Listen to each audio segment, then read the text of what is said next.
So I am a revolutionary. I'm a Green Beret by training. We were taught how to launch and run a revolution, as well as how to put one down. It's just part of the training. And as a result, I know there are a couple of key things that you got to do in order to actually foment a revolution. One of them is you have to radicalize the soldiers or the people that are going to join you. And there are different types. You have soldiers and you have the community and so forth. But to get them engaged, you have to radicalize them. So I'm actually here tonight to try to radicalize you. I'm going to ask you to do something at the end. It's not going to be a big deal. We're not going to go out and get ourselves arrested.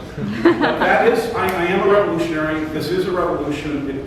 Everything you thought you knew about making things and producing things has fundamentally changed, will continue to change in a very big way. And I would like you to participate and join the revolution.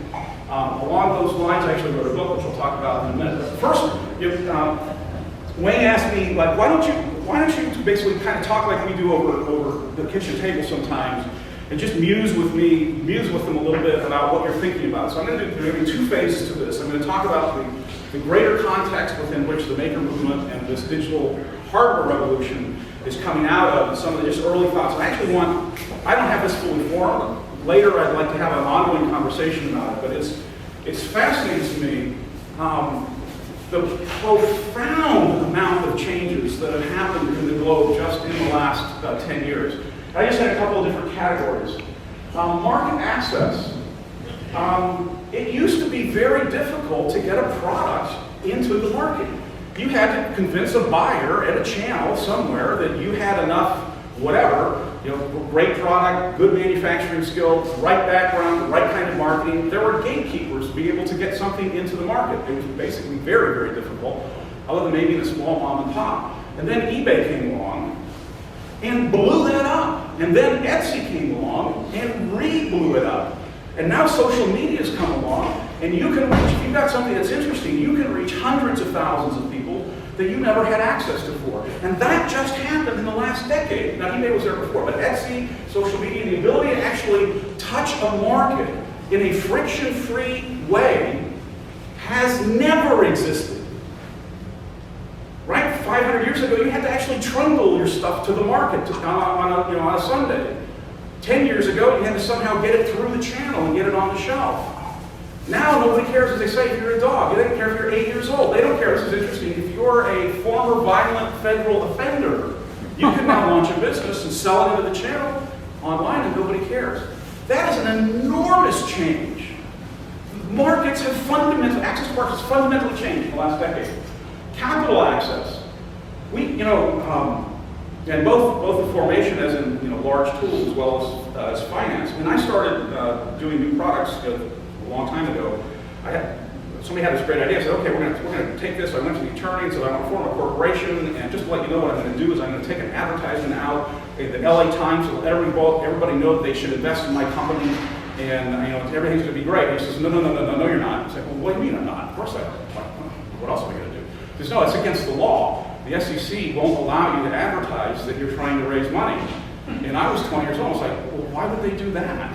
That sounds like a stupid thing. And then he walked me through 1929 and how And so I didn't do that. He says, no, you have to raise it from your friends and family. It's like, my friends don't have any money. My family doesn't have any money. Why do we have this enormous block in the way of this amazing technology that these buddies and I had come up with?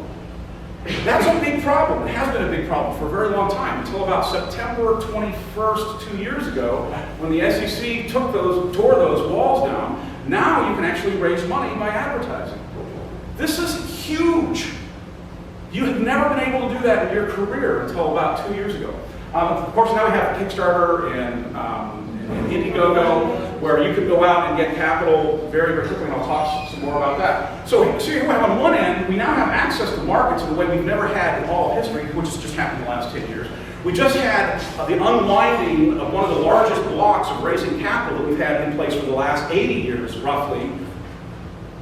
And now making things is getting a lot easier. So even, particularly on the digital side, so I helped launch a health benefits ASP with HealthNet back in 2000.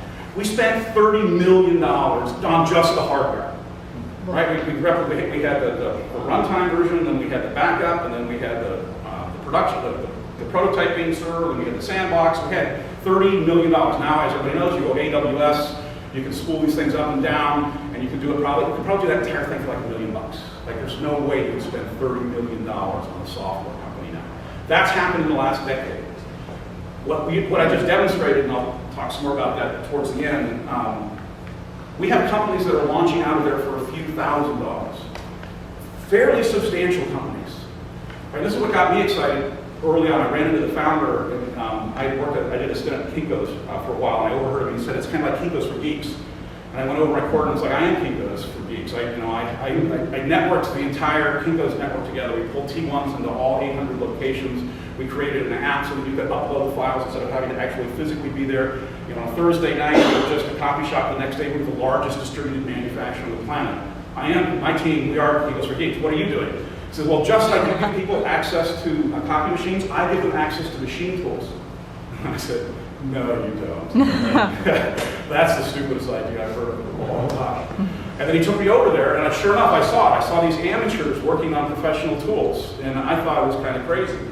I know it's kind of crazy. It's still kind of crazy, but it works. It's really funny. People don't like to get hurt. It's like, they really don't. It's a thing in our DNA, I guess.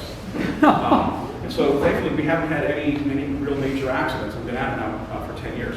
But what happened at the end of that day is I talked to 3 different entrepreneur groups back to back, and to a person they told me that they had saved 98% of their startup costs. Wow. This is a hardware company. 98% of their hardware by doing it there. I did new products. Just to do a focus group, it's $15,000. You do if you're in big companies, you do a stage-gated new product development process to get through the first stage. As soon as you give that a green light, it's $1 million. So you have a bunch of guys, usually with white hair and MBAs, decide whether or not your product is a good one. What do they know? It turns out not as much as they think they do. That's not a big revelation to some people. But they're going to spend $1 million, so it's the appropriate thing to do. But what if it only takes $3,000 to launch the company? You don't even have the meeting anymore. There's no gate. There's no stage-gated new product. You should just give them Amex cards and say, go to Tech Shop, go to Y Combinator, launch the silly thing. So I talked to these 3 guys, and by the way, each of these 3 teams, they're now all worth $10 million more personally, each, from the projects that they had spent. One spent $3,500, the other one, the highest one was like $15,000. $15,000 to launch a company that was worth hundreds of millions of dollars. Wow.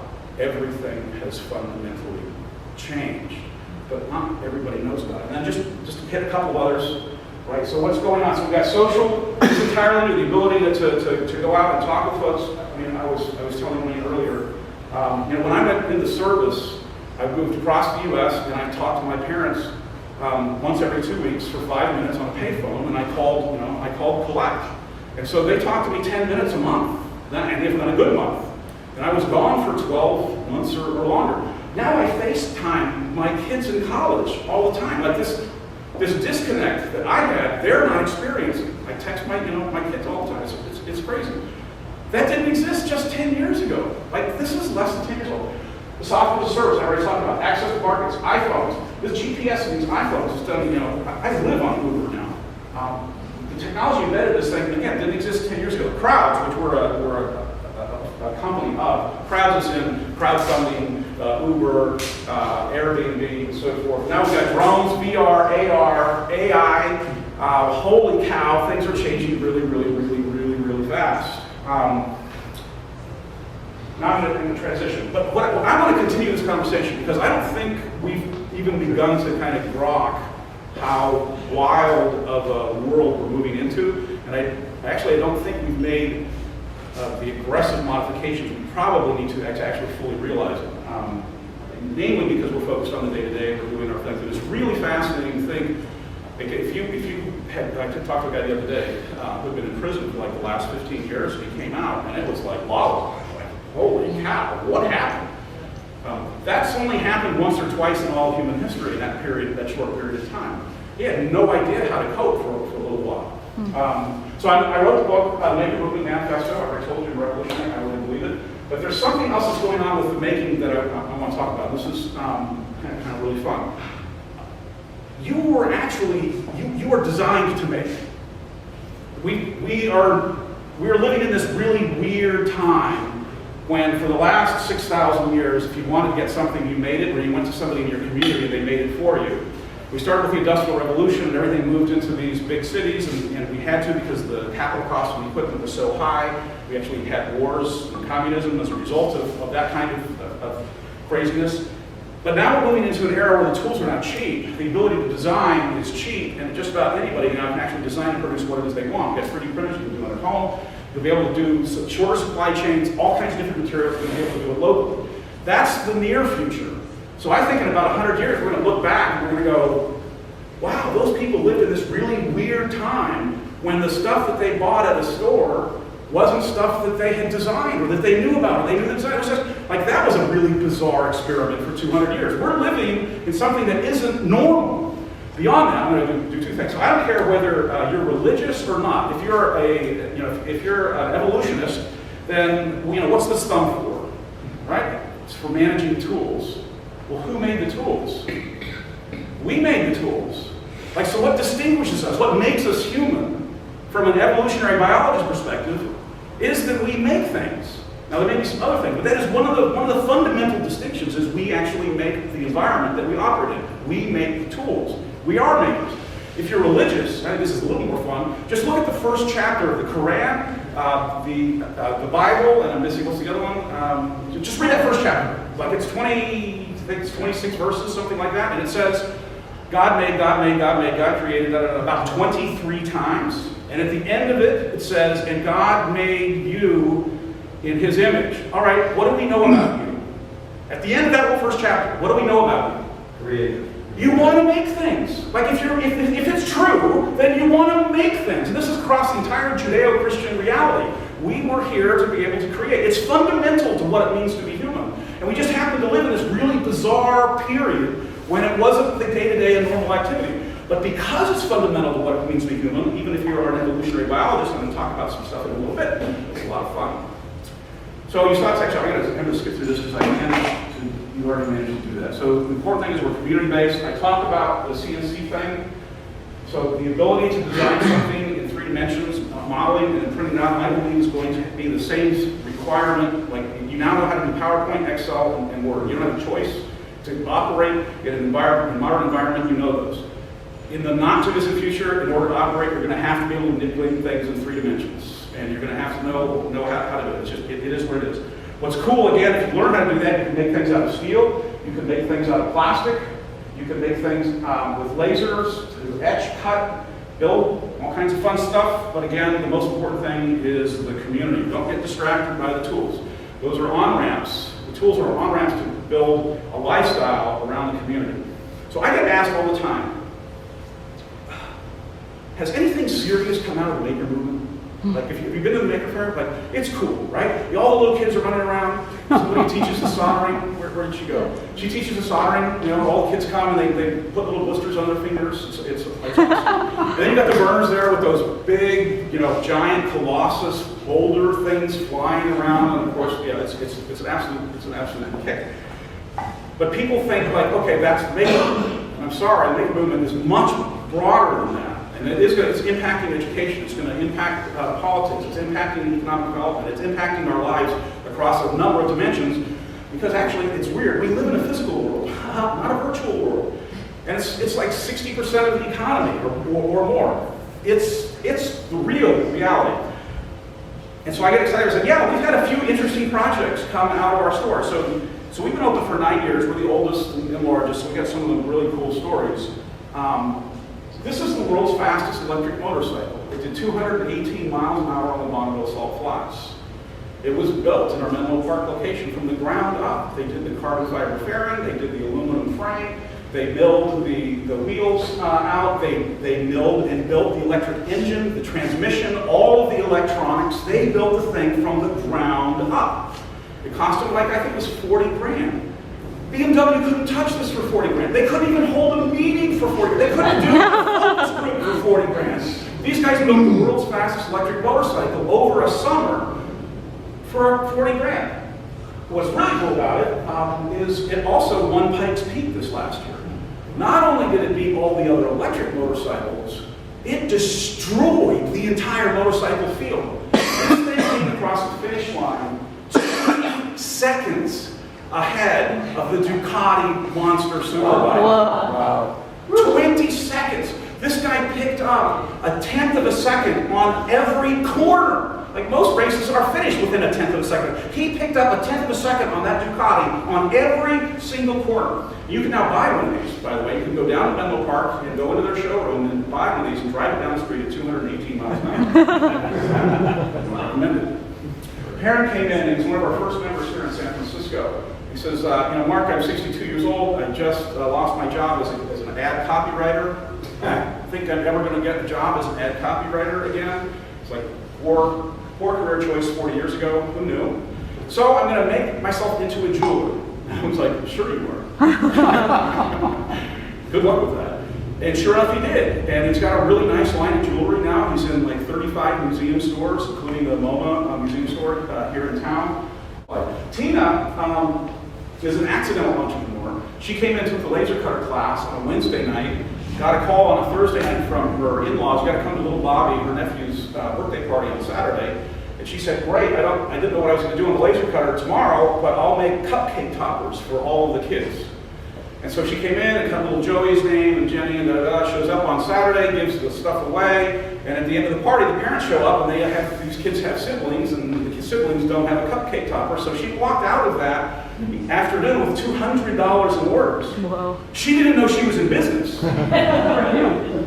Right? And then what happens is like people have birthdays. It's a random thing. And so those 8 turned into 16, turned into 32, 64. It went completely asymptotic. She ended up launching an Etsy store. Did so well. She was getting, Etsy did this little cute hack where they thought it was cool. Like you check the box.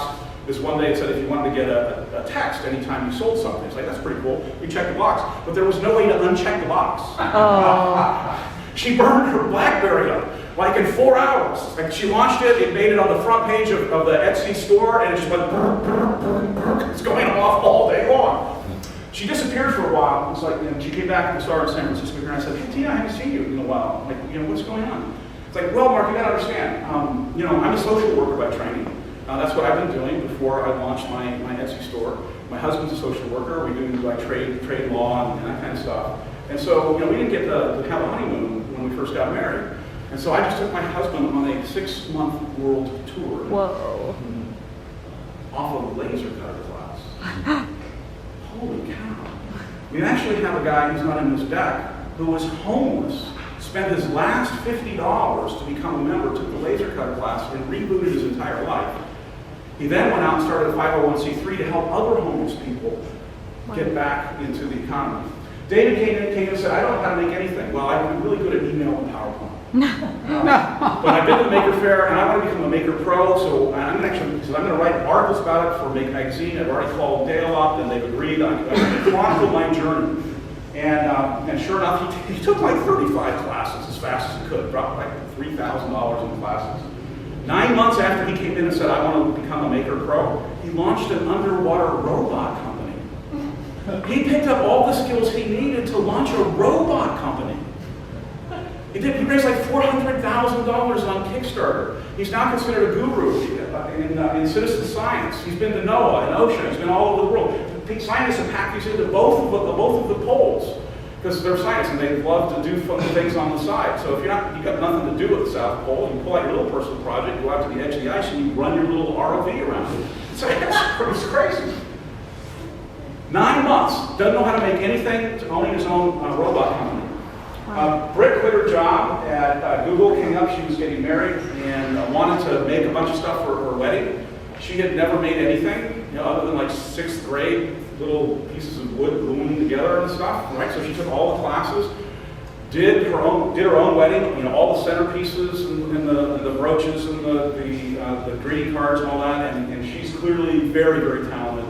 Did a phenomenal job. All of her friends said, I want a kit to be able to do that for this birthday party that's coming up. I want to do a kit for this shower that's coming up. So she started making these kits. And then she got really good at it. And then she started hiring people to help her make the thing. And then she just raised $20 million in their Series B. She learned everything she needed to start a venture-backed lifestyle business in San Francisco. This woman is, 28 years old, something like that. Huge fan of what we're doing. I do have Mark. So here's a picture of Mark, homeless, and now he's running a 501c3. This is about the ecosystem that's developed in the last 10 years. So Max came in, and I saw him out on the tables, and he was like, what are you doing, Max? I've always wanted to own a lamp company. That's random. I've always wanted to own a lamp company. It's not a sentence that you typically hear. So I came in and I learned how to use your tools. I'm a designer by training, so I knew how to do all the digital stuff, but I never actually physically made things. So I took the laser cutter class, and I've taken the Arduino class, and I've learned some things. And so I got this great little lamp idea, and I'm going to do a Kickstarter campaign. It's like, great, how much money are you going to raise on Kickstarter? It's about $60,000. It's like, oh, dude, like half of the projects over $2,500 don't get funded. If you raise $60,000, you're going to be in the top 10% of all successful Kickstarter campaigns. Is there any way to do it for less? We pulled out his little Gantt chart and all the things that had to be, the engineering things that had to be done, the size of the lots and so forth. He actually done all of his homework, unlike some folks that launch a Kickstarter campaign, unfortunately, but he had done all his homework. He says, my plan is I'm going to install for $100 each. I'm going to make 600 of them. I can make 50 of them a week, me and my brother, and we're going to set an 8-week time frame. So we're going to run this campaign for 4 weeks. We're going to do 8 weeks. We'll deliver it. That 60 grand will be enough. They'll have enough profit to be able to launch my company. And I'm like, good luck with that, dude. 60 grand is a lot of money.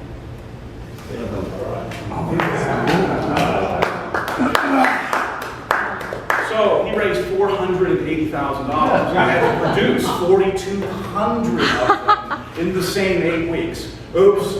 He did it. He actually pulled off, but he had to go to China to get it done. He's not fundable. You can't fund a lamp company. There's no angel group in the world that would give you the money to launch a lamp. There's no venture capital group. I don't know, he's maybe 30 years old. He doesn't have enough equity in his home to get the SBA to let him borrow the money to be able to start his company. Yet, to this age, you can learn the skills you need in a few weeks to create your prototype. You can sell it on Kickstarter and raise $480,000. And now you own the company. He was on Shark Tank this last year. He was the last contestant on Shark Tank. All 5 of the sharks bid on his company. It was they call it feeding frenzy. It was one of the only feeding frenzies that happened that season. He walked in and said, my company's worth $3 million. I'm raising $250,000 so that I can fund the next production run. Go for it. They just argued and argued. And finally, one of the sharks says, tell you what, I'll give you a $6 million valuation. I'll give you your $250,000, and I will completely underwrite all of your production. I'll just give you a loan, a working capital loan for all of your production, however big you want to be. It's Jason Todd. He's now selling millions of dollars worth of these. He's probably got a $4 or $5 million company. He's only about 3 years into it. We're living in a completely different era than we have ever lived in the entire world. We now have the ability to give really interesting people with some interesting ideas the opportunity to innovate in ways that we haven't been able to imagine. Imagine a world where we used to only have maybe 1 million entities that could innovate, and now we're going to have a world where 100 million can innovate. In an old world where it used to cost $1 million to innovate, and in a new world where it only costs a couple grand. Oh my gosh! This is going to be an explosion of innovation and creativity. This is one of our early ones. Patrick Buckley came in and asked, what classes do I need to take to learn how to use the tools to make an iPad case out of bamboo and book binding? 3 classes. Took him about a week to get through the classes. Does a prototype, launches a website, puts it out there. 90 days later, he had sold $1 million in product. Wow. You can have $1 million company in 90 days if you've got a great idea. And this one is truly remarkable. The President of the United States, Kerry, is one of the early ones that he did. Actually built, I believe he's got one that was made in our Menlo Park facility. None of the ones I just told you about changed the world. Right? These all they did was help people have jobs and create jobs. We've had 6 technologies come out of our Bay Area that have already begun to change the world. I'm not going to go through all of them, but I am going to show you 2 of them. This one is probably the most famous. This is James McKelvey. He's the co-founder of Square, the little white thing that kind of rocked the world. What's interesting about this story is that he came out, he lost a commission because he couldn't take an American Express card. He was kind of pissed that his bank wouldn't let him take an American Express card. Just imagine a world like that. Your bank tells you what form of money your customers can give you. That's really insane, but that was reality, is reality in some places.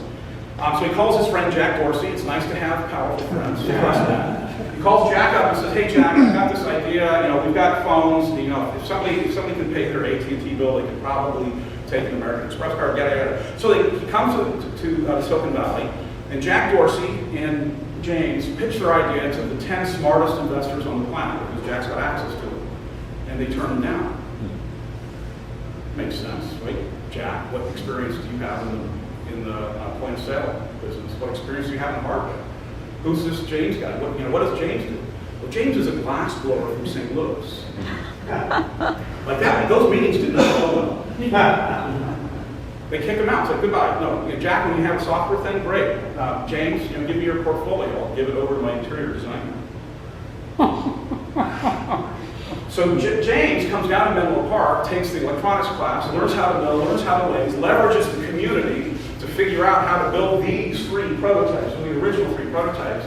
Jack then calls these 10 guys up, and I won't name names, but these are the top investors in the valley, goes in, and instead of doing a PowerPoint, this time he just took $50 off each of them.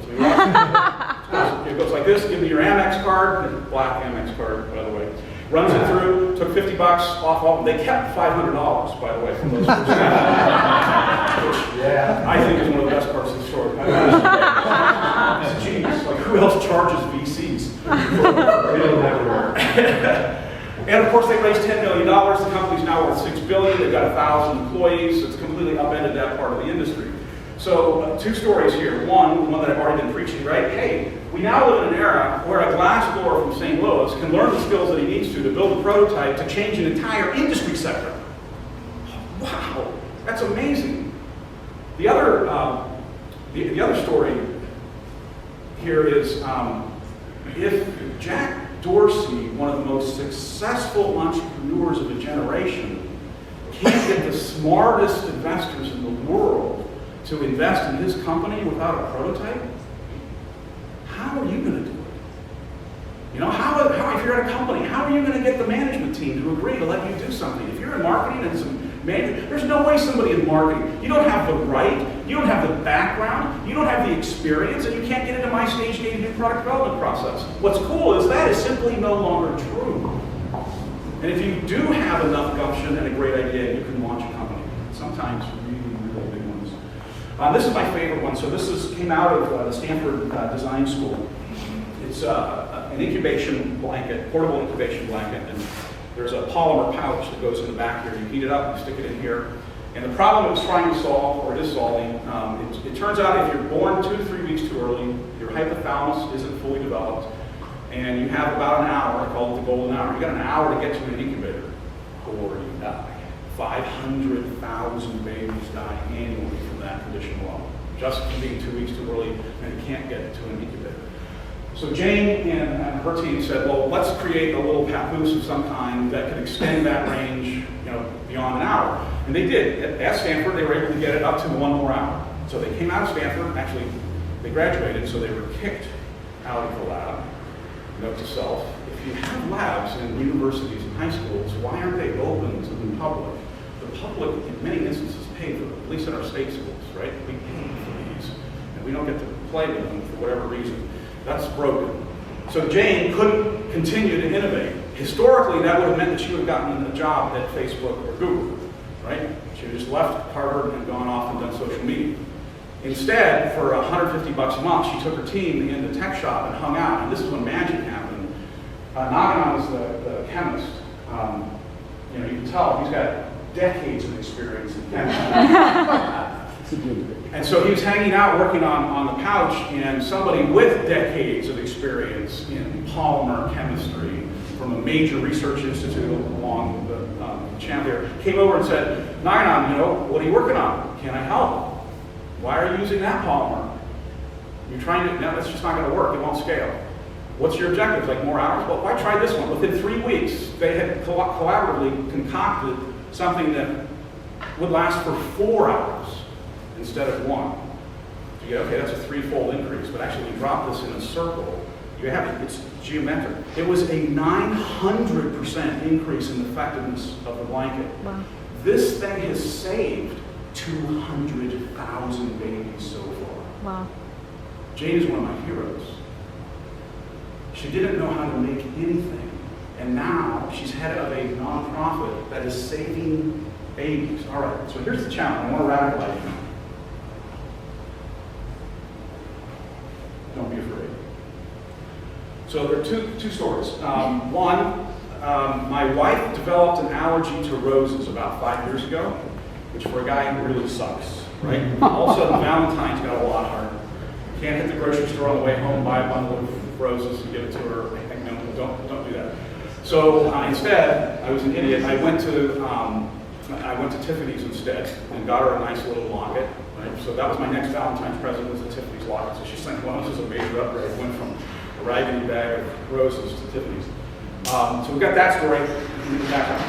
Separately, I love all this stuff, obviously, so I had to have a 3D printer at home, so I bought a 3D printer, like for kids, of course.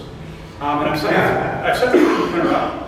And in an afternoon, like it came, I unboxed it, got really excited, set it up, and it says, okay, now you need to do a test print. It's like, oh, this is just like a printer. You do test prints to make sure that it's calibrated. It's like, okay, very cool. I've got meetings. I don't have time to design anything, and I'm not really that good at this stuff yet anyway. So I just go on Thingiverse. I go up on the internet. I root around. I'm looking like, okay, there's an elephant. I could print that. There's a chess piece. I could print. There's a rose.